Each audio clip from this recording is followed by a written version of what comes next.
What's up, everybody? It's Soren Baker here on Unique Access Entertainment. As always, please hit that subscribe button. It's right down there and it's free. That enables us to keep coming to y'all as often as possible with as many interviews as possible. So please hit that subscribe button, like our content, share, talk about it, be about it, each one, teach one. We appreciate your support and getting us this far. Now, today, we have the honor and privilege of being joined by Chopmaster Jay. Thank you for coming through, sir. Oh man, what's up, Soren? Feels good, baby. Yes, honor and a privilege, man. Been listening to you for many, many, many moons.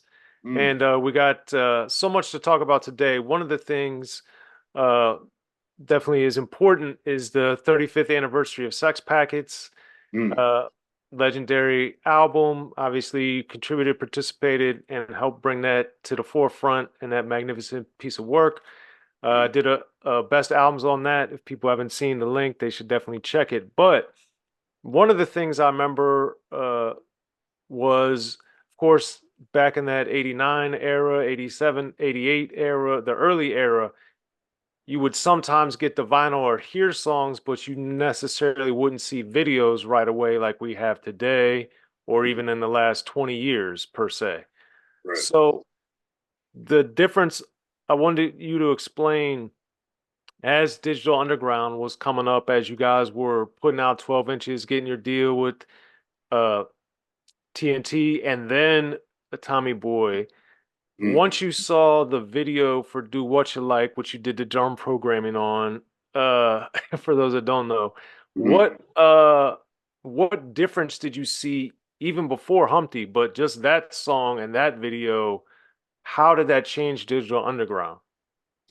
Well, what it did was really kind of highlight, showcase us for what we were, which was something out of the bag, something out of left field, left the center, trying really just realizing that we need to be ourselves, our quirky, fun selves, instead of trying to be something we weren't. And and it worked for us to just be who we were because so many folks were trying to fit into certain bags and trying to assimilate to what was popular at the time. But being from the Bay, being something that we really didn't have a choice other than to be ourselves, which we didn't know what that really would, how that would translate to the world or to people, but it was something that was different. And because of that, and being left of center of whatever else was going on, I think really helped us to stick out and learn to be ourselves right out the bag.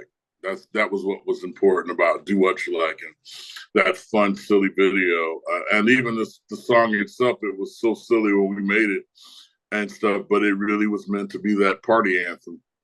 Hmm, I'd say it worked. Now, the one of the other things that shocked me about Do What You Like, the video was more video length, even though it was longer. But then, of course, the actual version, the album version's almost 9 minutes long. Mm, And in the beginning of rap, of course, we had these Parliament Funkadelic-esque songs that would be 8 minutes, 9 minutes. Rapper's Delight, of course, famously. But then even the routines we had on the cassettes from Cold Crush, Treacherous 3, and others were mm, super, super long. Even Curtis Blow, early records were very long. mm, Then I'd say they got shorter in once rap started getting played on radio and video in the mid early 80s moving into the late 80s. But then I would say you guys, Digital Underground and Too Short, had these back to this super long songs where they could be 5, 6, 7 minutes and it wasn't a big deal. right. So do you think that's strictly Parliament Funkadelic? Was that because you guys didn't care about song length? Was that some other reason? Like, how did that, why do you think it coincidentally was primarily you and Short in particular? I think that it tends that we made stuff for the clubs back in the day. Back in the day when people still partied, went out and really actually partied, and it was about how could you rock it at the club. And I think that was really the priority initially with a lot of stuff before we got put into an edit into a corporate pocket and made to fit into these different templates that worked commercially. But I do believe honestly that initially it was really all about rocking the clubs. and it was kind of a rebellious art form kind of a thing too at the box. I mean, most of our stuff initially would be played at college and alternative radio, which had a different set of rules than the power stations or the corporate owned radio at that time. Right. Yeah. Mm-hmm. And with Sex Packets too, of course, you got the New Jazz One on there that Mm-hmm. and I remember back to the song lengths, that was one of the shortest songs. It was almost like an interlude or something. But um, how or why were you comfortable doing it the other extreme too, where that was such a short song? It was less than a minute. The New Jazz One was kind of Shock and I's tribute to, like, I think my dad. My dad and I grew up playing swing, jazz, bebop my whole life, and Shock had an affinity for jazz, especially Thelonious Monk. Um, and so when Shock and I initially got together, I was recording with my dad at Fantasy Records in Berkeley, and we were doing a lot of jazz recordings. So Shock would come after he got off work and come to our rehearsal spot where we would be. And once we wrapped doing the jazz stuff, then he and I would embark upon, the stuff that we were making together, the hip hop stuff. And so I think more than anything else, it just kind of was a tribute to our origins and what supported us. My father believed in me, believed in us, and supported us heavily. And so I believe that it really was really all about paying homage to the other genre that really fueled us, which was jazz. I'm sorry it was brief. I meant for it to be, I meant for it to be a lot longer. But like I said, I think it was just a short tribute to Mr. Okay. Wonderful, Mr. Wonderful, my dad. Yes. And that being said, I didn't know because so much of the liner notes on Sex Packets was like you could say was a joke or funny or just playing Right. around. But on that one, I thought I couldn't tell. Were you guys being serious or were you being paying homage or was it both or was it a joke of saying like he plays this like type of symbol and I was just like, Well, that was the one thing that I was missing. That on the first like kind of major label or even independent label, a major distributor, to be on a recording.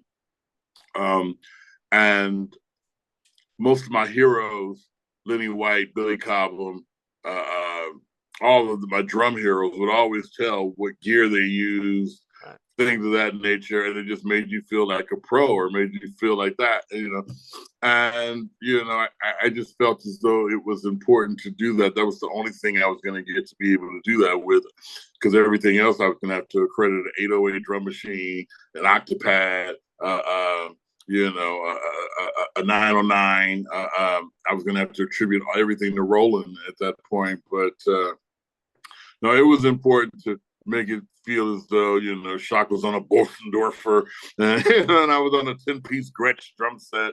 Just kind of flexing our musician element. well, that being said, I think it's important because rap is so synonymous with non-instrumentation, with computer, with sampling, with drum machines, et cetera, et cetera, et cetera. But Turntables.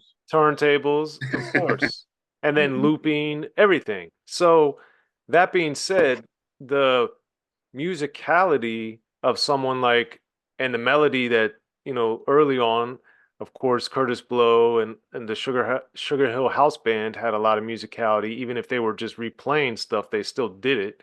And Right. then a few years later, you had Larry Smith, and then you guys obviously did a lot of stuff as well.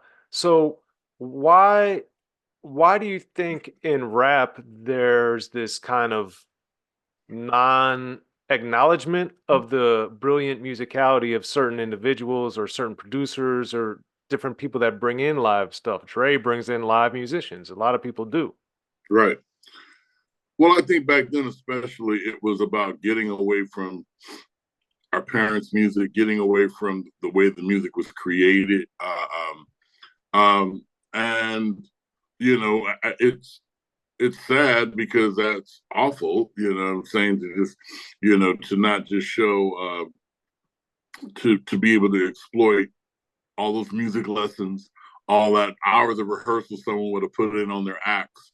But, I think that it was more important for us and for some people to show us what we thought at that time was evolving from those instruments and learning how to move into MIDI instrumentation and things of that nature. And I didn't like it. That was one of the things that I was vehemently kind of opposed to, because I really was into being a hip hop band, and I really wanted to play. I love Questlove and the Roots in him, but he's had my fucking career. He's had my, like, cause that's what I really wanted to be. And at the time, I thought that it would be so dope to just have like Shock sit at the piano rap, like the Stevie Wonder, Donny Hathaway of like some hip hop, and that was the vision initially. But lo and behold, technology had kicked in, and it just seemed to be more convenient and to be something that was easier to do. And it was fun, because it was fun to mess around with gear and learn how to use some of that stuff and all that. But, I definitely, a lot of people really don't know what you were just saying about how a lot of the original hip hop back in the day was done with a band and stuff like that. I mean, after the turntable thing initially, but people did bring in production and a band, but with a band